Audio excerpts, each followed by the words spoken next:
شب برات کی مغرب کی نماز کے بعد معمولات اولیاء کرام سے ہے کہ مغرب کی فرض و سنت وغیرہ کے بعد 6 رکعت نوافل ادا کیے جائیں۔ پہلی 2 رکعت سے پہلے یہ نیت کیجیے، یا اللہ ان 2 رکعت کی برکت سے مجھے درازی عمر بالخیر عطا فرما۔ دوسری 2 رکعت میں یہ نیت کیجیے، یا اللہ ان 2 رکعتوں کی برکت سے بلاؤں سے میری حفاظت فرما۔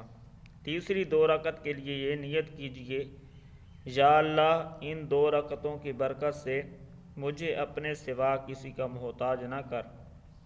ان 6 رکعتوں میں سورہ فاتحہ کے بعد جو چاہیں وہ سورت پڑھ سکتے ہیں۔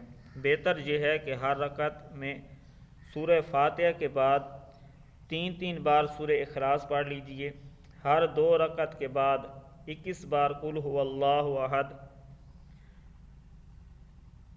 پوری صورت یا پھر 1 بار سورہ یاسین پڑھیے، بلکہ ہو سکے تو دونوں ہی پڑھ لیجئے۔ یہ بھی ہو سکتا ہے کہ کوئی ایک اسلامی بھائی بلند آواز سے یاسین شریف پڑھے اور دوسرے خاموشی سے خوب کان لگا کر سنیں۔ اس خیال میں رہے کہ دوسرا اس دوران زبان سے سورہ یاسین بلکہ کچھ بھی نہ پڑھے۔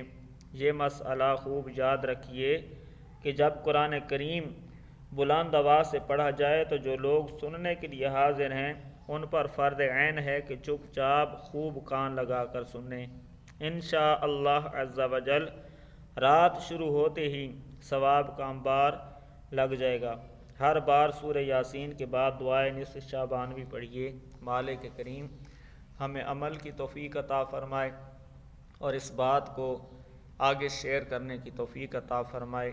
آمین بجاہ النبی الامین وصلی اللہ علیہ وسلم۔